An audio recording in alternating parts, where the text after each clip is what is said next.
Glória a Deus, amém? Que bom estar com vocês, glória a Deus, que privilégio estar aqui, amém? É muito bom. Eu quero que você abra sua Bíblia comigo, a gente vai ler dois textos, bem rapidinho. Quero que você abra no livro de Cantares, ou algumas versões de Cântico dos Cânticos, Cantares de Salomão, ou Cântico dos Cânticos, capítulo 4. Eu quero ler com você a partir do verso 12. Obrigado, pastor.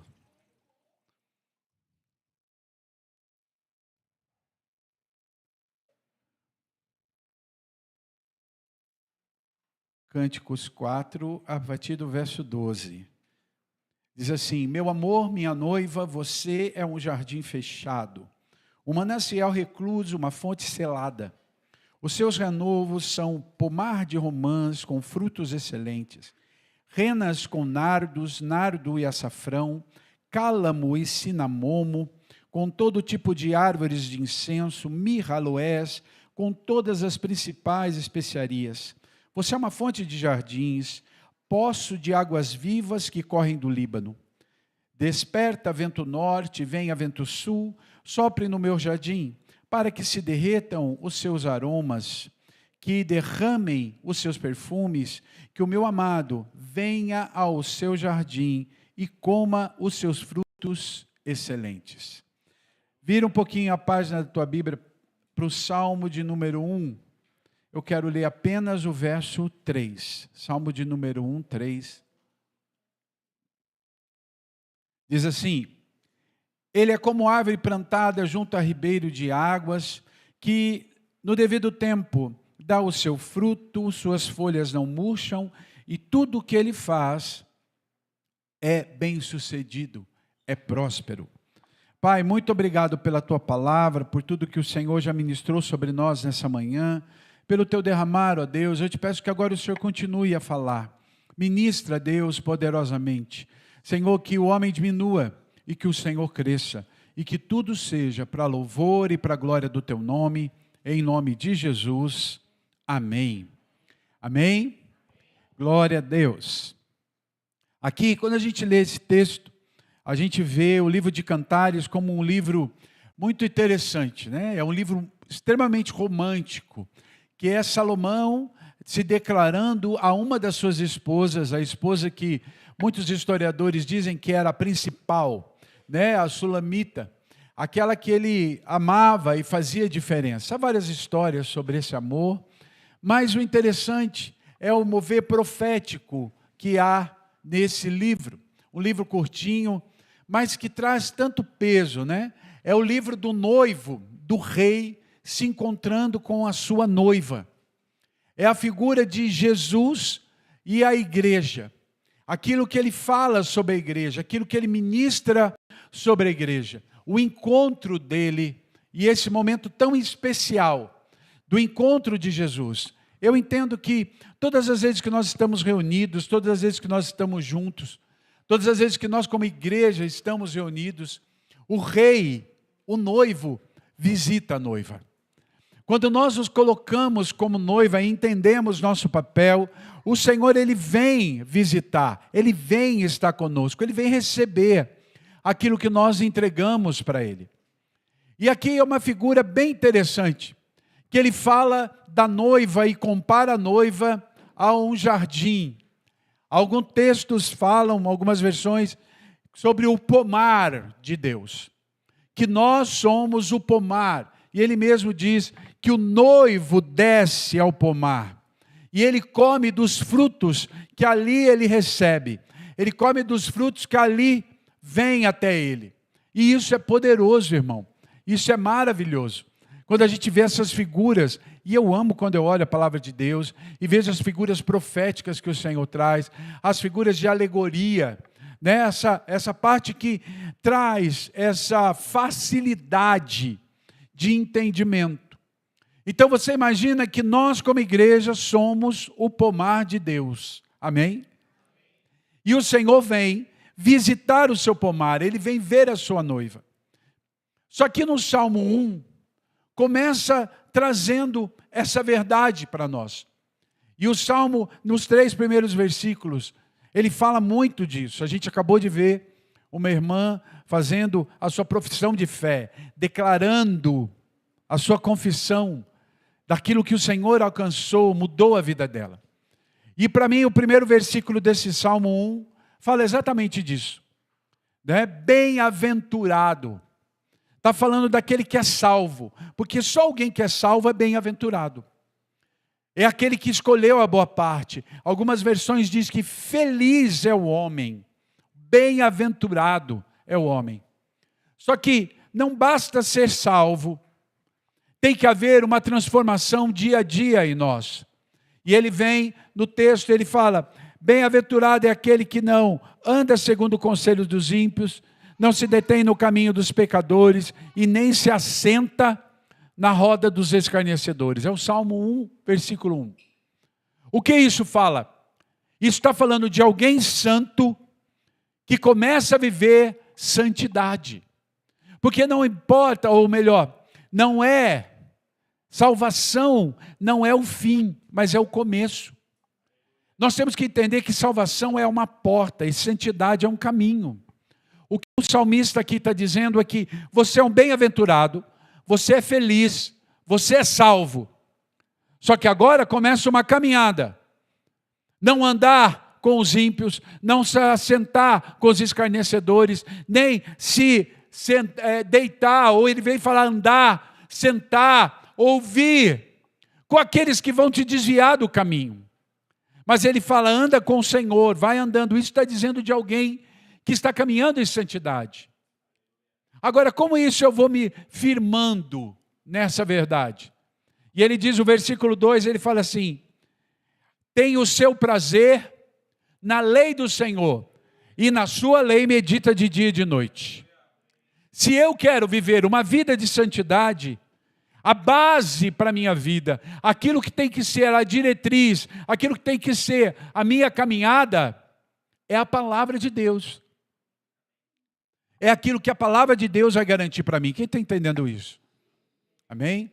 Como dizia a apóstola Neuza, né? Quem está comigo, né?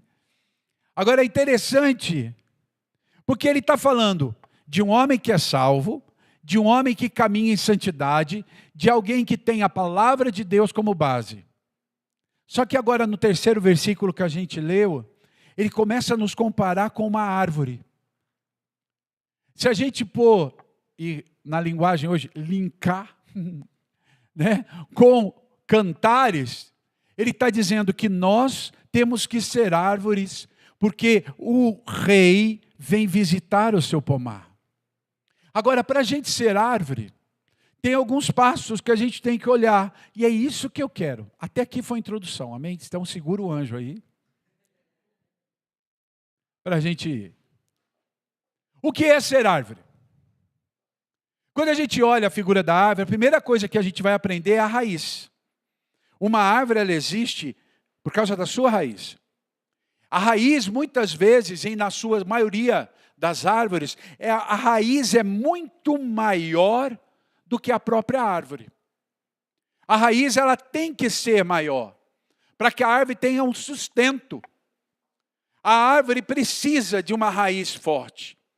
E toda vez que você fala de raiz, a gente podia falar muita coisa, mas eu queria falar de duas coisas que a raiz faz.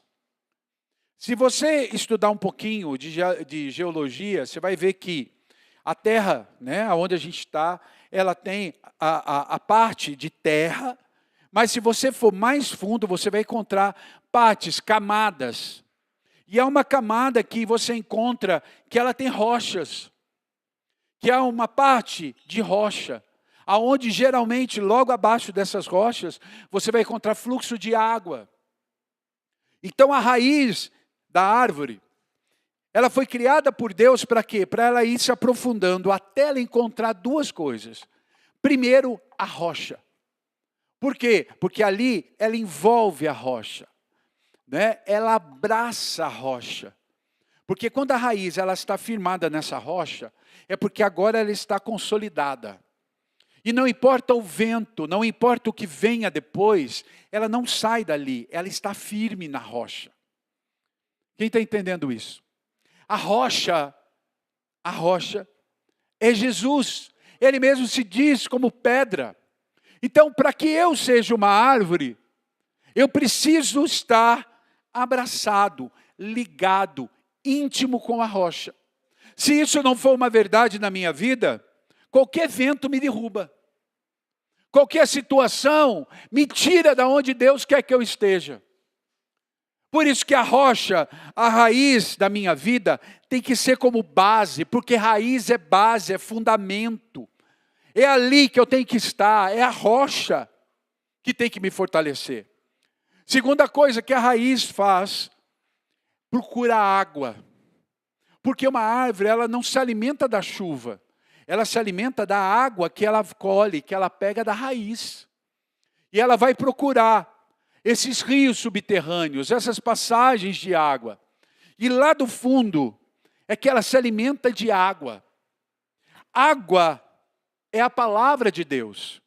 Água é a base, é o fundamento.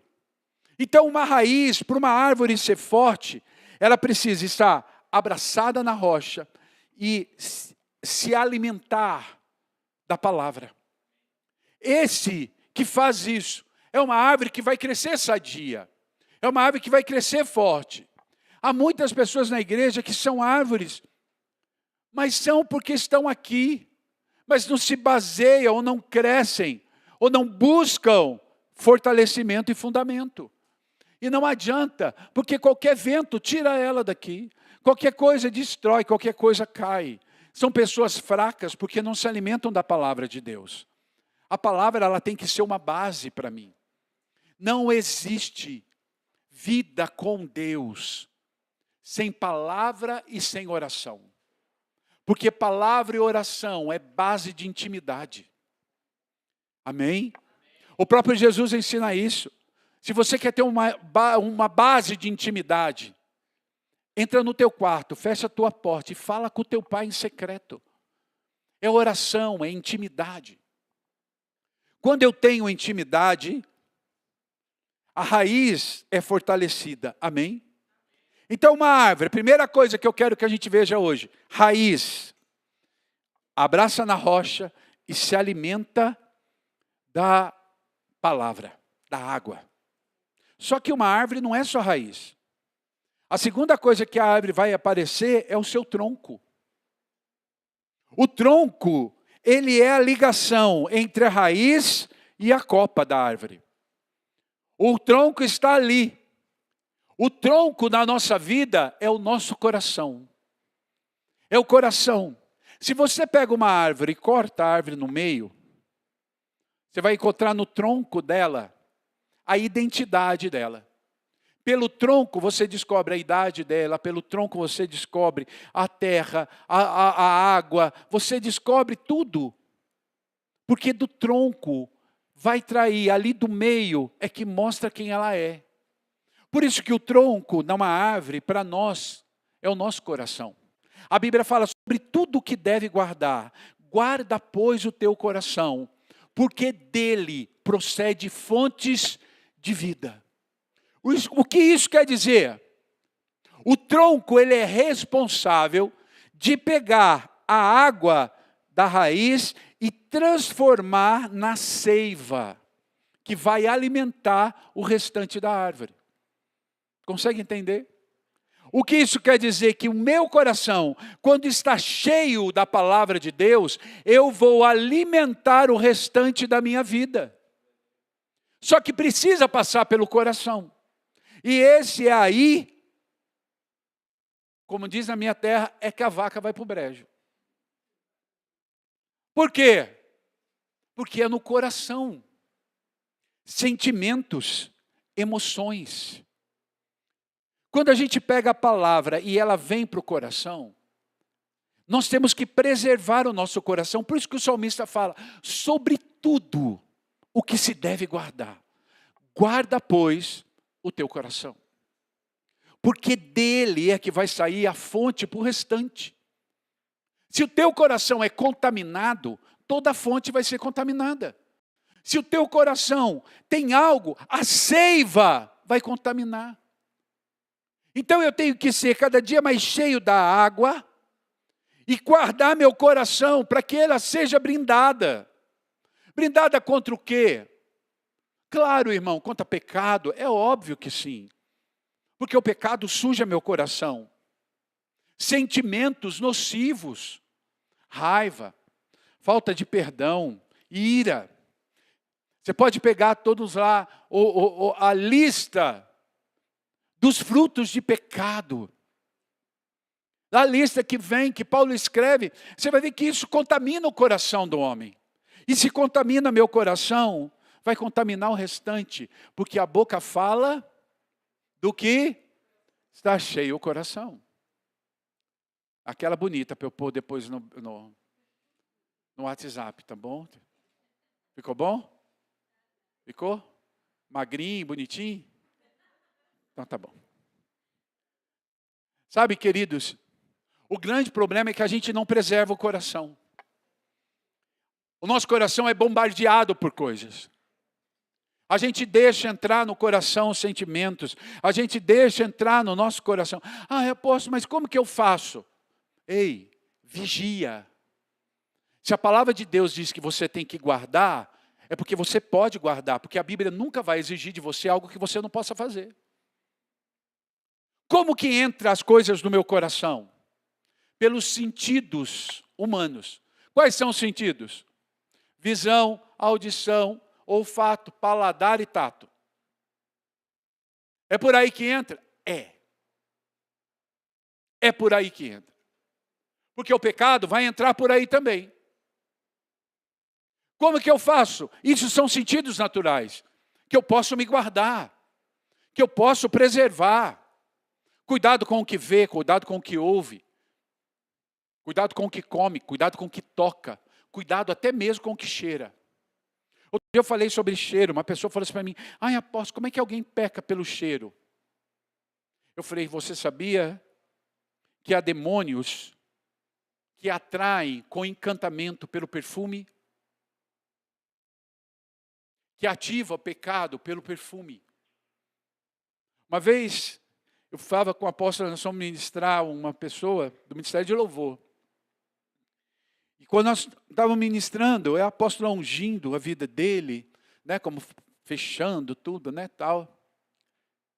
E ela fazendo, e eu estava do lado, assim, atrás, intercessor, e o apóstolo orando com o rapaz. E eu olhei, e o nariz dele ficou desse tamanho.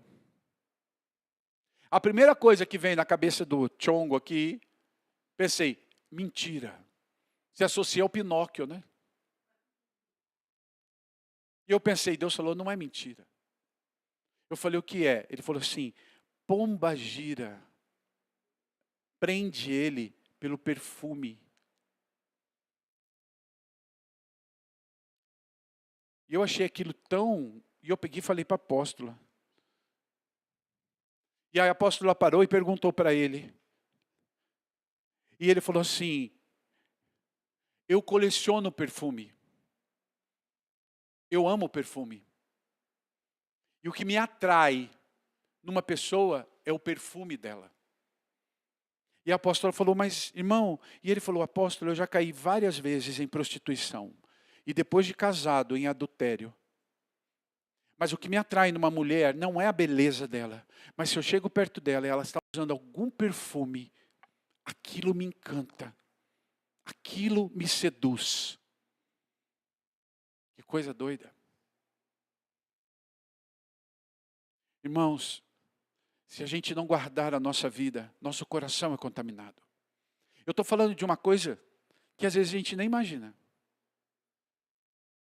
Que a gente nem imagina. Sem contar olhos, né, irmão? Que eu acho que é o principal. O próprio Jesus fala que os olhos são janelas da alma. Porque entra por ali.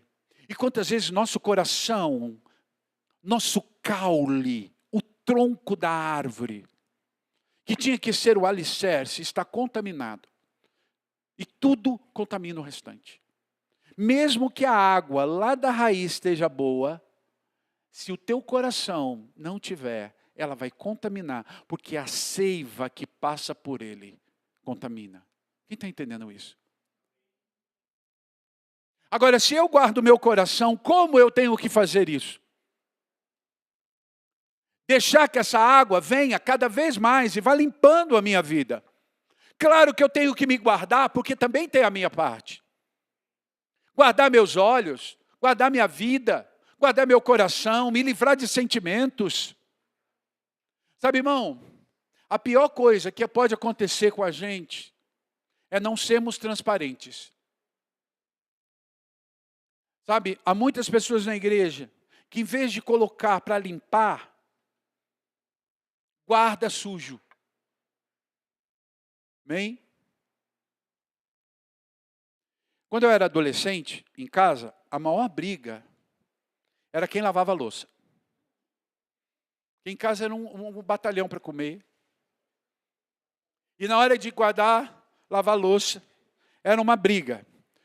Então o que a gente fazia? Lavava os pratos rapidinho, que prato era fácil.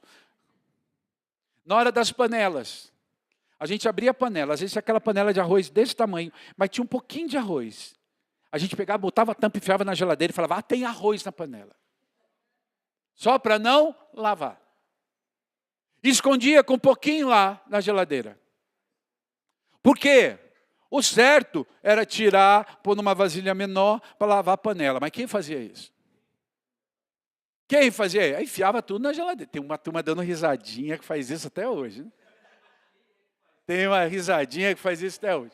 Irmão, eu peguei tanto trauma com isso, que e na minha casa, eu acabo de fazer, eu já põe tudo nos potinhos, tiro. Eu não gosto de panela na geladeira. Não gosto. Coisa mais difícil que tem abrir a geladeira e ter panela lá dentro. E glória a Deus que a minha esposa é igual. Então em casa nunca tem panela na geladeira. Mas na casa da minha mãe, meus irmãos escondiam lá todas as panelas. Por quê? A de leite era fatal, né, irmão? A de leite era fatal. Mas aí se escondia, se fazia. Não tinha micro-ondas. Esquentava o leite, punha na leiteira para esquentar o leite. Aquela leiteira que ficava 2, 3 vezes, 4 vezes esquentando o leite, ficava crosta, né? Quem ia lavar aquilo?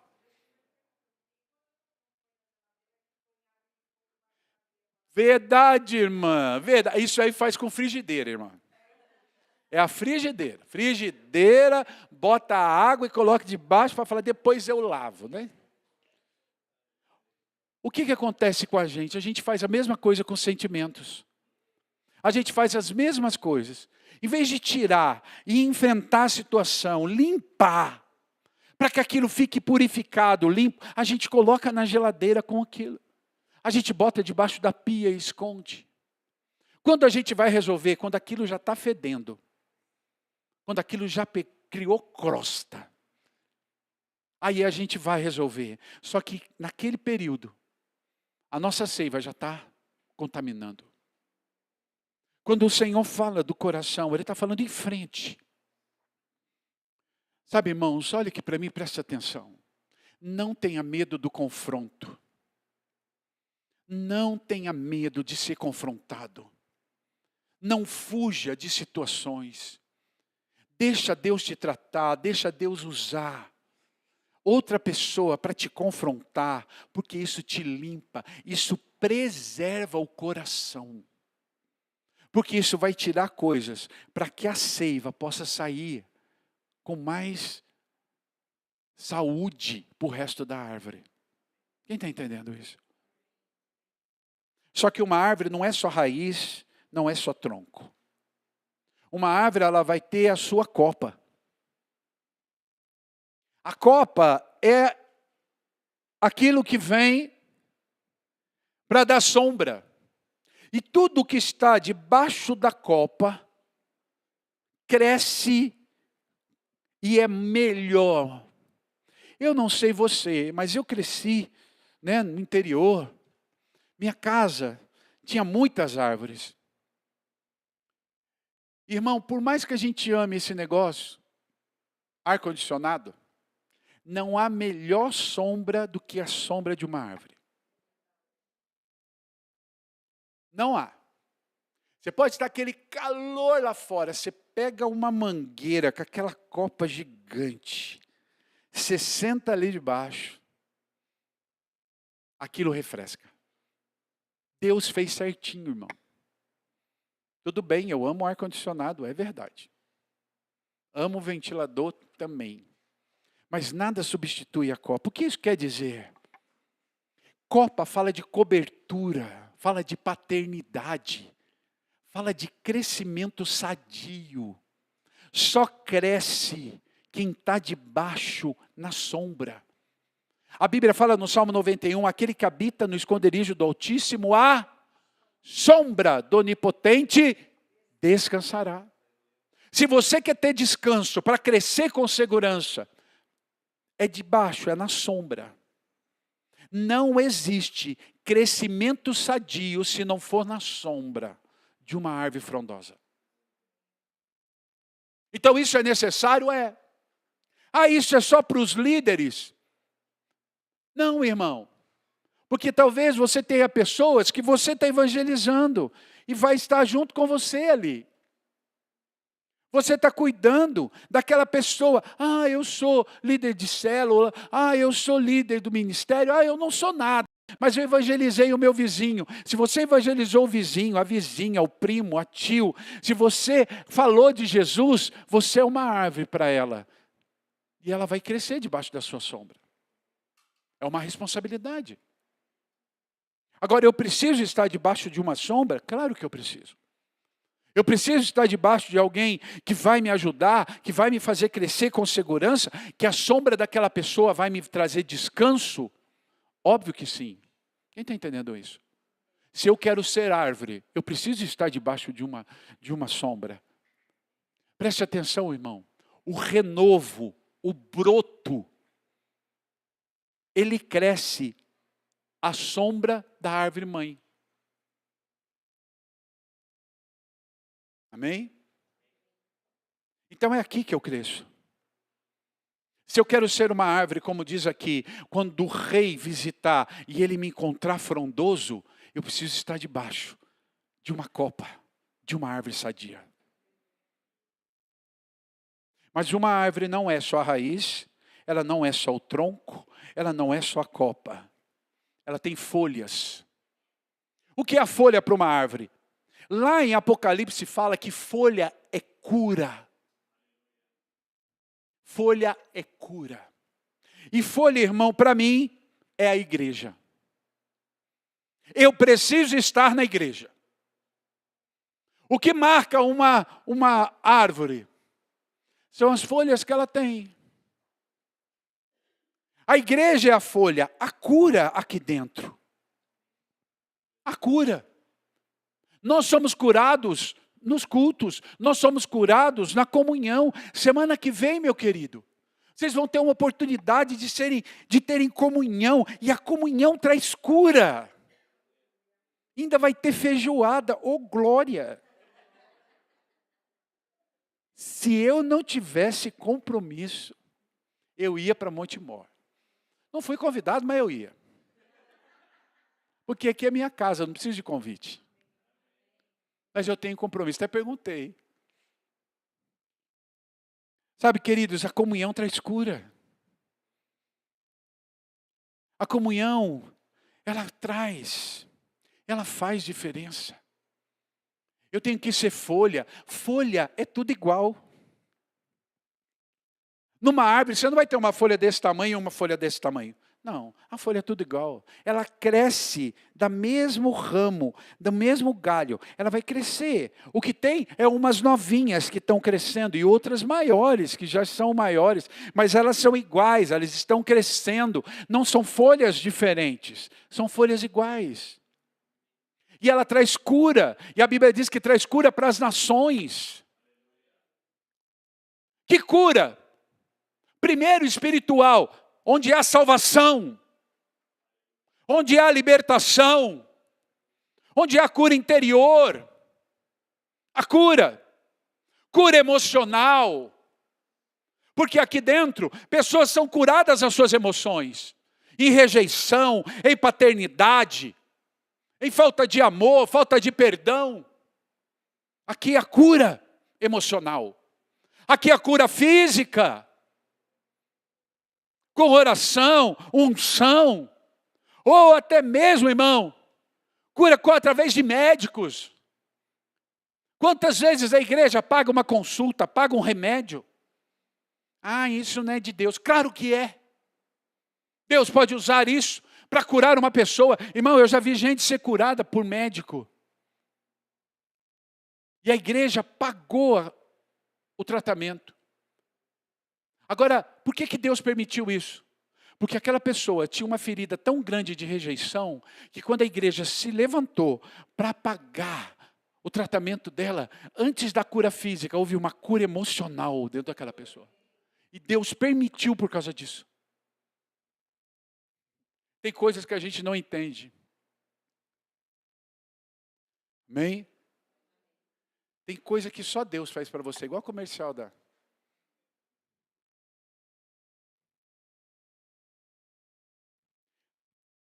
Uma árvore não é só raiz, não é só tronco, ela não é só copa, ela não é só folhas, ela também é flores.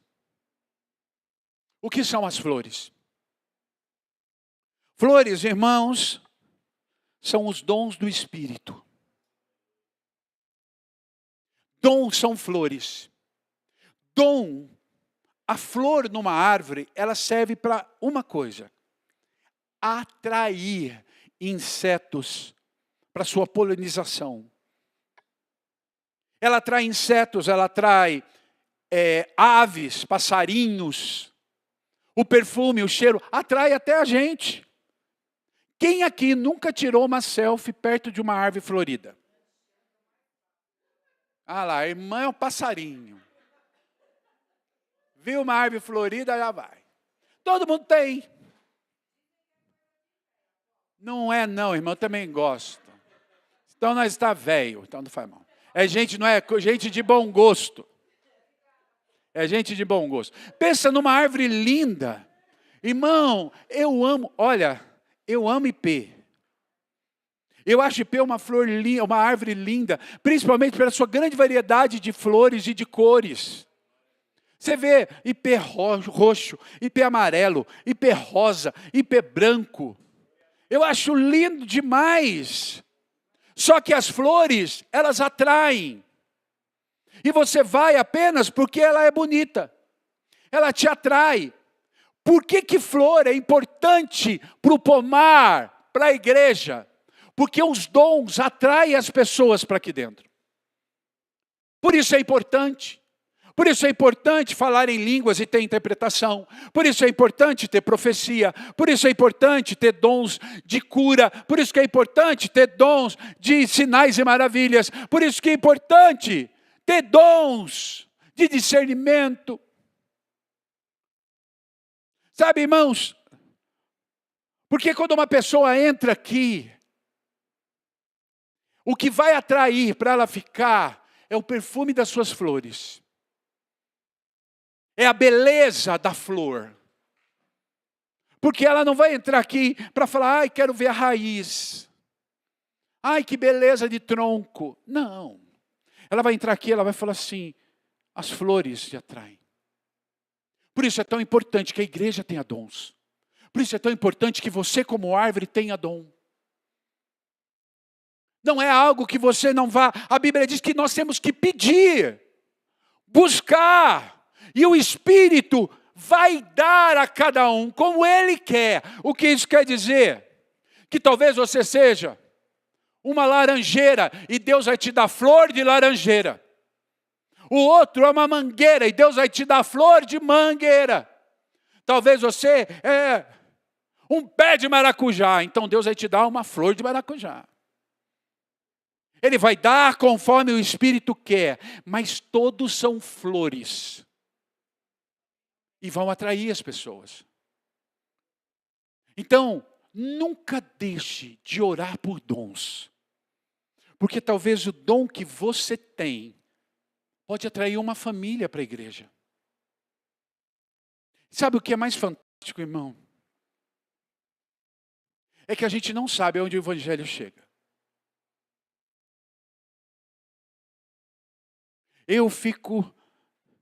Deus me comove extremamente às vezes. Eu já tive a oportunidade de um rapaz chegar para mim, aos 17 anos, chegar e falar assim: apóstolo, o senhor não me conhece, mas minha família é crente por sua causa. Falei, como assim? Ele falou, um dia, há muitos anos atrás, o senhor ainda era muito jovem. O senhor evangelizou um rapaz na praça. Eu falo, filho, eu fiz tanto isso quando era jovem, adolescente. Ele falou, então, meu pai foi evangelizado aquele dia. Meu pai usava droga, bebia, fumava. Mas aquele dia, ele entregou a vida dele para Jesus na praça da cidade. E a vida dele mudou, apóstolo. E ele diz que se não fosse aquele dia, que Jesus não tivesse entrado na vida dele, a vida dele, ele teria perdido a vida. Eu falei, nossa, que bênção. Ele falou, é. Eu falei, mas seu pai? Ele falou, meu pai mora agora no Nordeste, se aposentou, mora lá com a minha mãe. Eu falei, mas você mora aqui? Sim, eu moro na casa de um irmão, nós somos em 7 filhos. Ele falou, todos os meus 7 irmãos, todos os 7 filhos do meu pai estão na igreja. Eu sou o mais novo. Eu tenho, apóstolo, mais de 20 sobrinhos, todos na igreja. Eu sou o mais novo e estou aqui. E eu fiquei sabendo do senhor, e meu pai disse que quando encontrasse com o senhor, que era para eu contar isso para o senhor. Irmão, numa tarde, lá em Mojimirim, eu falei de Jesus para uma pessoa. E deixei Deus usar o dom que eu tenho, a flor que eu tinha, para atrair aquela pessoa. Agora, daquele homem, olha quantas vidas foram alcançadas.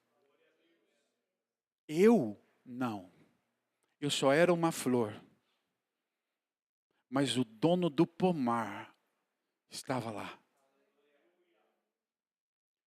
Não menospreze o dom que há em ti. Mas busque. Paulo diz diligentemente. Sabe o que isso quer dizer?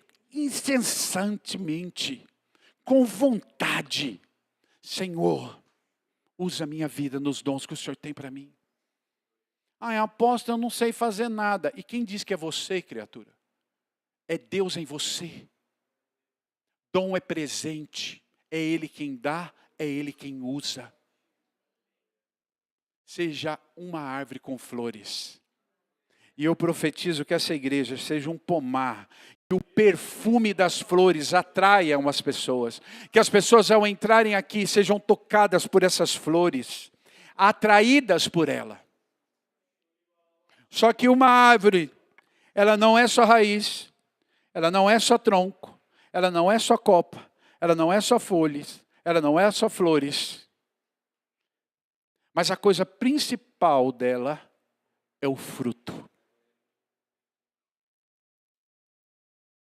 É o fruto. O principal da tua vida é o teu fruto. Ninguém vive ou se alimenta de flores.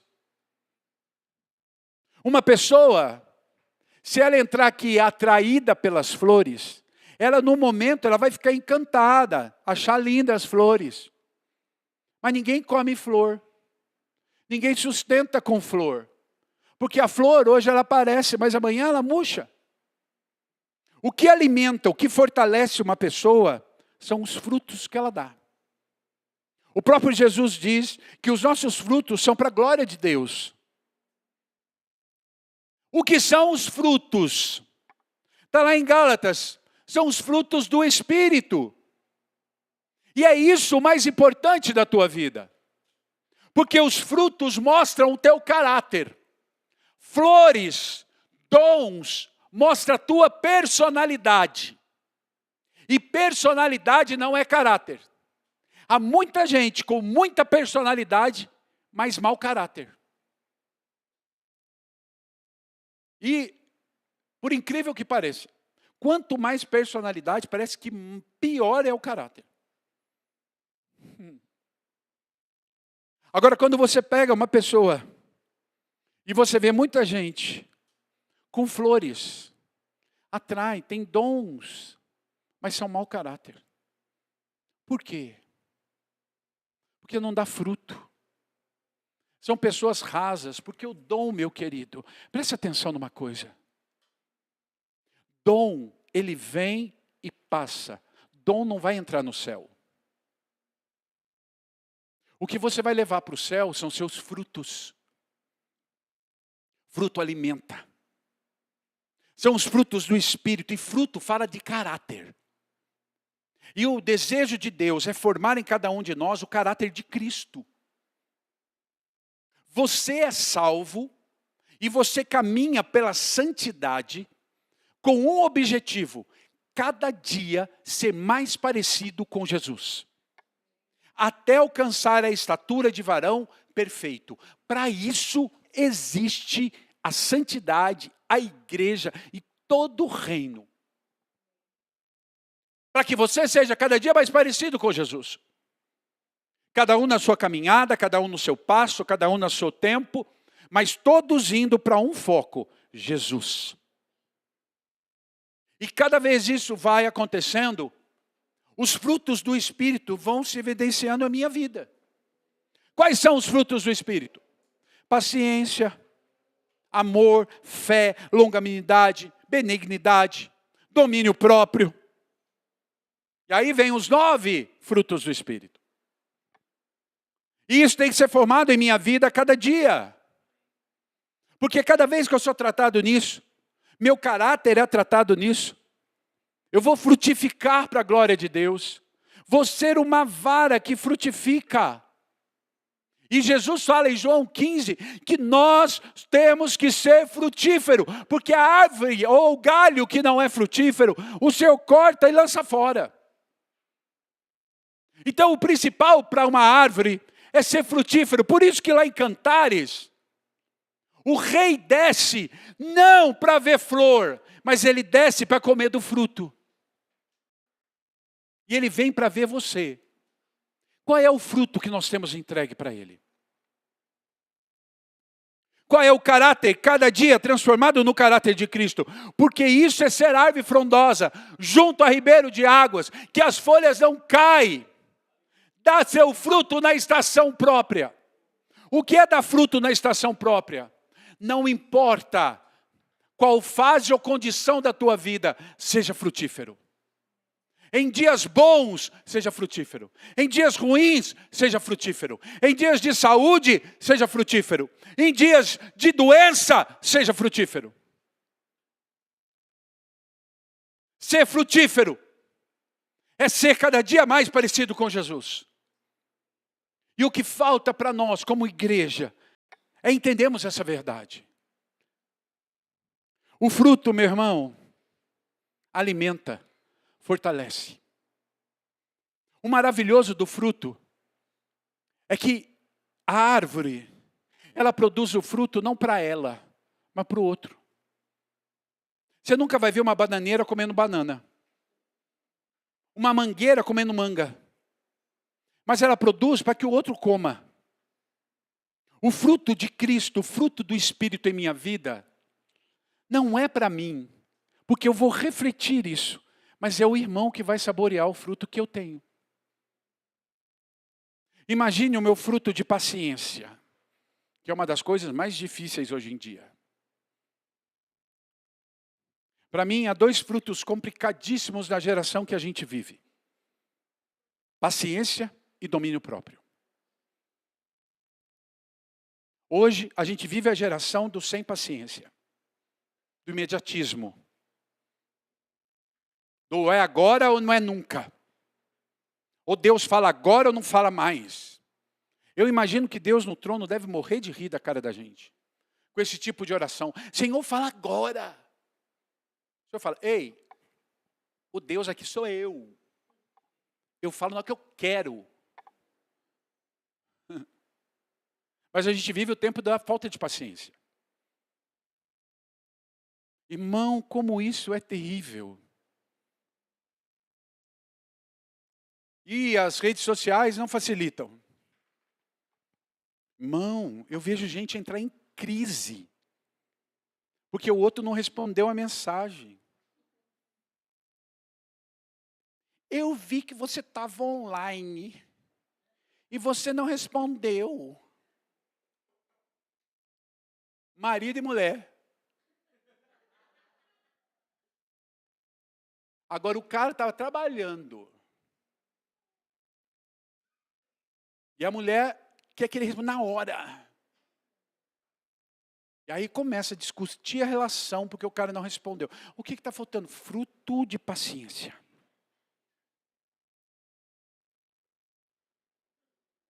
Agora, quando eu vivo um tempo de paciência, e eu entendo Deus trabalhando no tempo dele, eu não entro em crise. Eu espero o tempo da resposta de Deus. Eu estou dando um exemplo bobo de marido e mulher. Mas quantas vezes a gente entra em crise com Deus? Sabe, irmão, nós temos que aprender a ser frutíferos.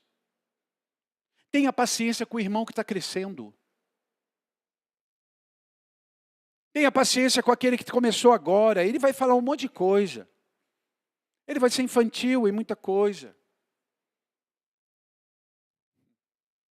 Vou dar um exemplo. Aquele irmãozinho começou a vir na igreja agora, tem um mês. Aí um belo dia ele bota uma foto no status dele, sentado numa mesa com os amigos dele com um copo de cerveja. Vem à igreja.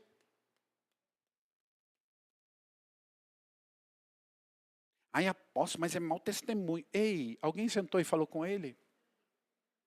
Alguém teve a paciência de sentar? Cara, vou sentar com você. Vou explicar para você. Há coisas que preciso tomar cuidado. Que você precisa ser limpo. Que são coisas que vão ser limpas da tua vida. Que com o tempo isso vai sair. Tenha paciência. Dá o teu fruto para o outro comer. Da paciência. Quando ele comer, ele será abençoado por causa de você. Quem está entendendo isso? Outro fruto, não vou falar todos, só mais um, domínio próprio. Controlar a ira. Apóstolo, a Bíblia diz que eu posso ficar irado. Sim, mas fala para você não pecar. Raiva a gente vai sentir. Por quê? Porque é inevitável. Ninguém é tão passivo que vê uma situação e fala, ai não senti nada. Não, senti vontade de brincar de azulzinho, de roxo. Segurar no pescoço, só soltar quando ficar roxo. Agora, o que fazer com isso? Ter domínio próprio. Domínio próprio podia ser chamado também de equilíbrio. Uma coisa equilibrada, que ela não vai nem para um extremo e nem para o outro. Não é ficar numa passividade de não fazer nada, mas também não entrar numa crise de ser o justiceiro. Porque nós não fomos chamados para ser justiceiro, nós somos chamados para ser justificados pela graça. Não somos o justiceiro, de arrancar a espada e querer arrancar a orelha do malco. Nós estamos ali para ser equilibrados com a situação.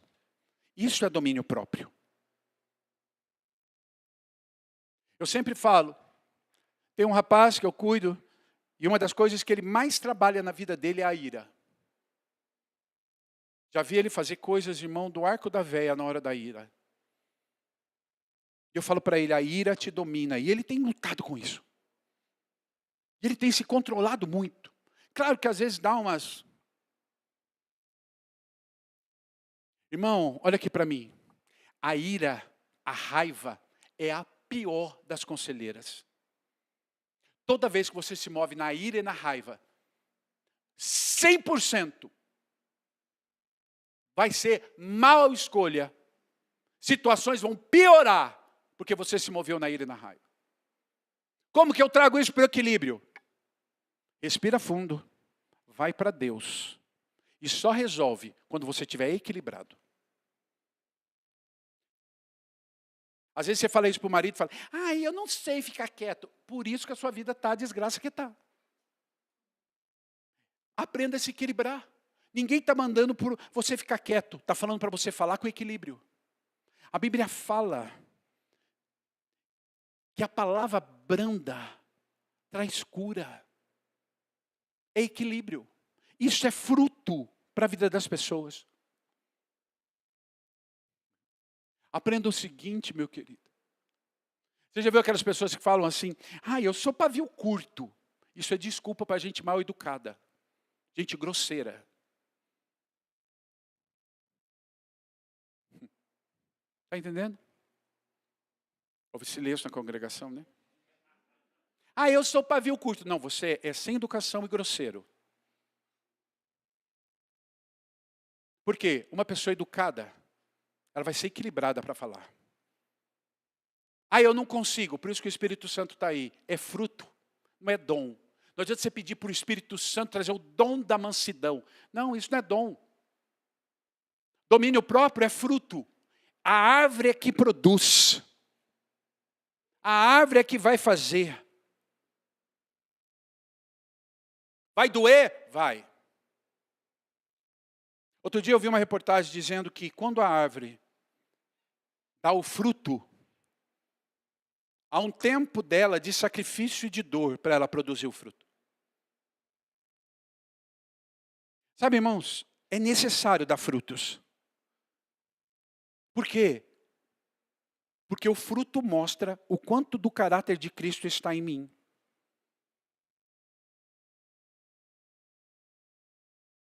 Quando você vê uma pessoa, e aí você vê frutos do Espírito nela, ela está cada dia mais parecida com Jesus.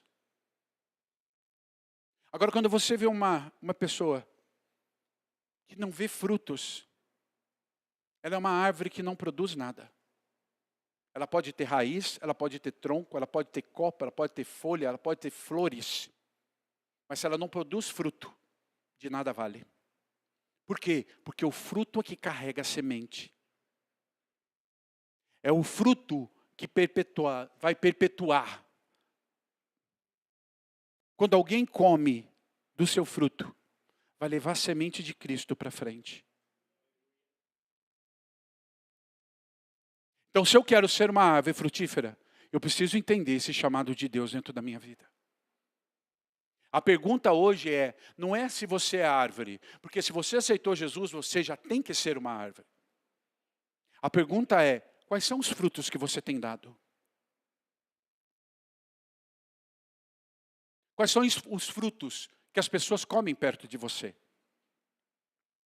O fruto do amor? O fruto da fé? O fruto da paciência? O fruto do domínio próprio? O fruto da misericórdia? Irmão, esse fruto, como está difícil de achar na igreja. Ter misericórdia. Olha aqui para mim. O fruto da misericórdia, quando ele é abundante, o perdido é alguém constante aqui dentro. Olha aqui para mim, não quero ser duro, e por favor, entendam. Essas cadeiras vazias simbolizam que você não tem tido misericórdia. Porque um coração cheio de misericórdia traz o perdido aqui para dentro. Misericórdia é entender o coração de quem sofre e trazer para um lugar onde pode ter cura. E eu digo, irmão, é impossível que você não conheça pelo menos 3 pessoas que precisem de Jesus. Agora, por que elas não estão aqui? Porque o fruto da misericórdia não tem sido algo constante em você. E infelizmente, falo isso com dor no coração. Não é só aqui. É na igreja de Cristo em geral. Falo isso até mesmo de Jacareí.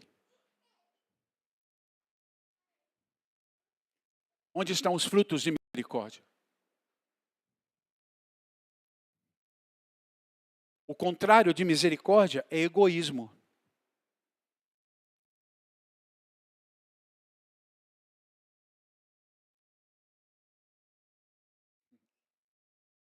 Tinha um pastor de jovens que ele ensinava a gente a evangelizar e ele dizia assim, que a gente tinha que repartir a farinha que Deus nos dava. E ele dizia que tinha um ditado do mundo que dizia assim: em tempo de farinha pouca, meu pirão primeiro. Quem já ouviu esse ditado? Em tempo de farinha pouca, meu pirão primeiro. O que ele dizia?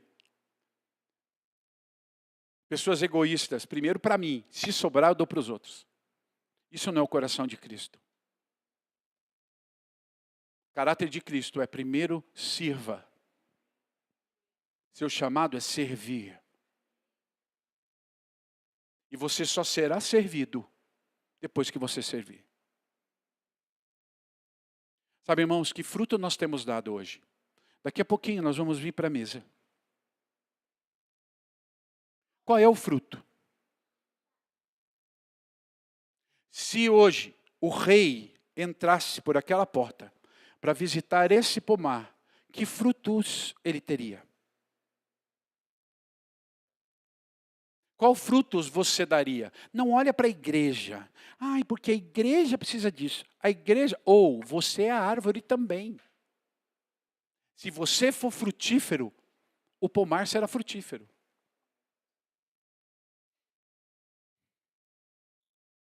Eu cresci numa chácara e tinha muita fruta. Muita fruta.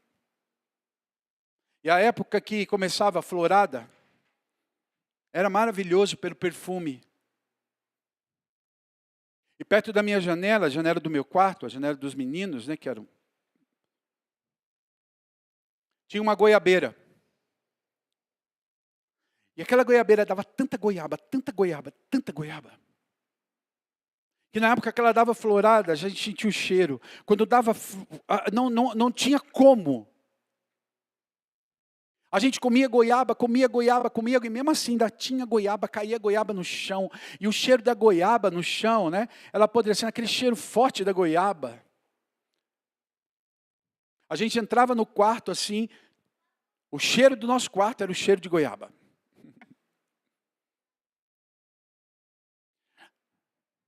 Que você seja frutífero a esse ponto. Que o rei possa descer ao pomar aqui e encontrar muitas frutas. E para terminar, uma árvore com raízes fortes, tronco limpo que produz seiva, uma copa que dá sombra, folhas que trazem curas, flores que atraem, frutos que abençoam. Essa árvore, tudo o que ela fizer, prosperará. Tudo. Tudo. Não é só espiritual, mas até mesmo natural. Tudo prosperará. Se você entender essa verdade, o Salmo 1 vai fazer todo sentido diferente para você. Porque o que é ser árvore é ser assim. Fique em pé e vamos orar.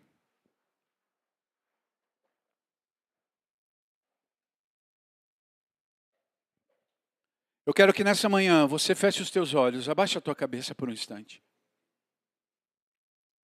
Olhe para dentro de você, para dentro do teu coração. Pergunte para o Senhor ou avalie você mesmo agora. Senhor, que tipo de árvore eu tenho sido?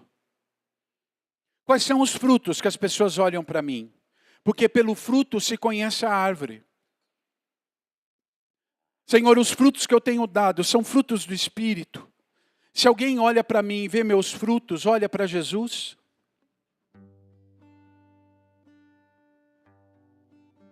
Eu queria que nessa manhã você fizesse uma oração sincera para o Senhor.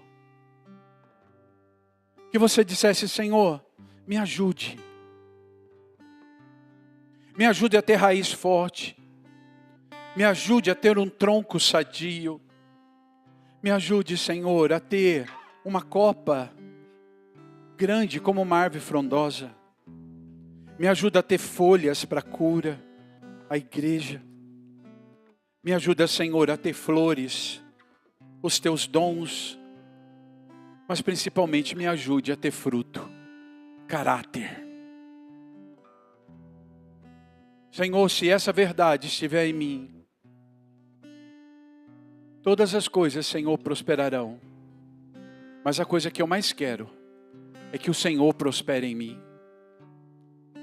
Espírito Santo, eu quero te pedir nessa manhã,